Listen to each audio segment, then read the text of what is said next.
किसी चालक में आवेश की प्रवाह की दर विद्युत धारा कहलाती है और इसी विद्युत धारा से बल्ब उज्जवल होता है। हम जानते हैं कि आवेश धातु से बने तारों में हमेशा मौजूद रहता है, तो फिर बल्ब के उज्जवल होने के लिए परिपथ में बैटरी लगाने की आवश्यकता क्यों पड़ती है? बैटरी में ऐसा क्या है कि जब हम उसे परिपथ में लगाते हैं तो बल्ब उज्जवल हो जाता है? बल्ब के उज्जवल होने की प्रक्रिया में विद्युत धारा के साथ एक और भौतिक राशि काम करती है, जिसे विद्युत विभवांतर या अंग्रेजी में इलेक्ट्रिक पोटेंशियल डिफरेंस भी कहते हैं। ये विभवांतर क्या होता है? चलिए इसे उदाहरण की मदद से समझने की कोशिश करते हैं। क्या कभी आपने समतल पक्के फर्श और ढलाव पर पानी डाला है? क्या दोनों परिस्थितियों में पानी एक ही तरह बहता है? जवाब है नहीं। ढलाव पर पानी जब तक सबसे नीचे की तरफ न पहुंच जाए तब तक बहता रहता है और इसके विपरीत समतल फर्श पर एक समय बाद वह बहना बंद हो जाता है। ढलाव पर हमने कोई बल्ब भी नहीं लगाया, तब भी पानी खुद ब खुद नीचे पहुंच जाता है, जबकि समतल फर्श पर बल्ब लगाने के बावजूद पानी का बहना बल्ब के खत्म होते ही रुक जाता है। दोनों ही परिस्थितियों में ऐसा क्या अंतर है जिस कारण पानी के साथ ऐसा हुआ होगा? बिल्कुल ठीक समझे, ऊंचाई में अंतर के कारण ढलाव पर गुरुत्वाकर्षण एवं पानी के अणुओं का एक दूसरे पर बल लगा, जिस कारण पानी नीचे तक आ गया।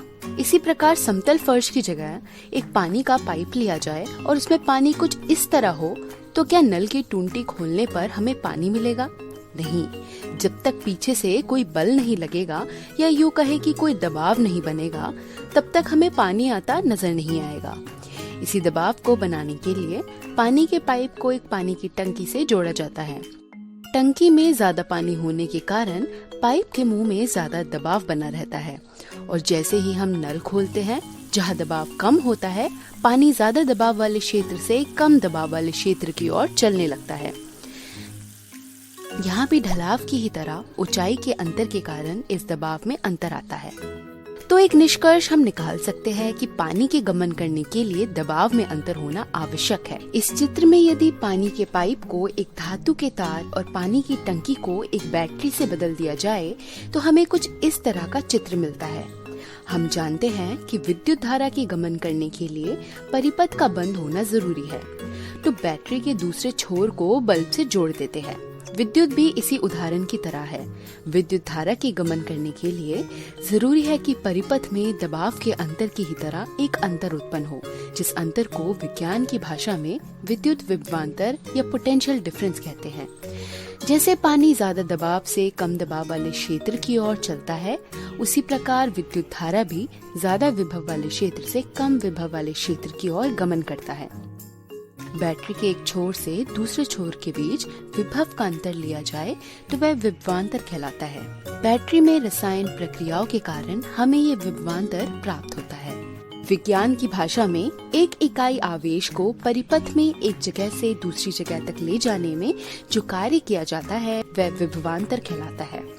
विभवांतर को V के चिन्ह से दर्शाते हैं और इसकी SI यूनिट वोल्ट होती है। 1 वोल्ट 1 जूल और 1 कूलम का अनुपात होती है। विभवांतर को वोल्टमीटर नामक एक उपकरण की मदद से मापा जाता है। वोल्टमीटर को हमेशा परिपथ में पैरेलल या समानांतर क्रम में लगाते हैं। अलग अलग वोल्ट की बैटरीज बाजार में उपलब्ध होती है। आने वाली वीडियोस में हम विभवांतर से जुड़े और नियमों के बारे में करीब से जानेंगे।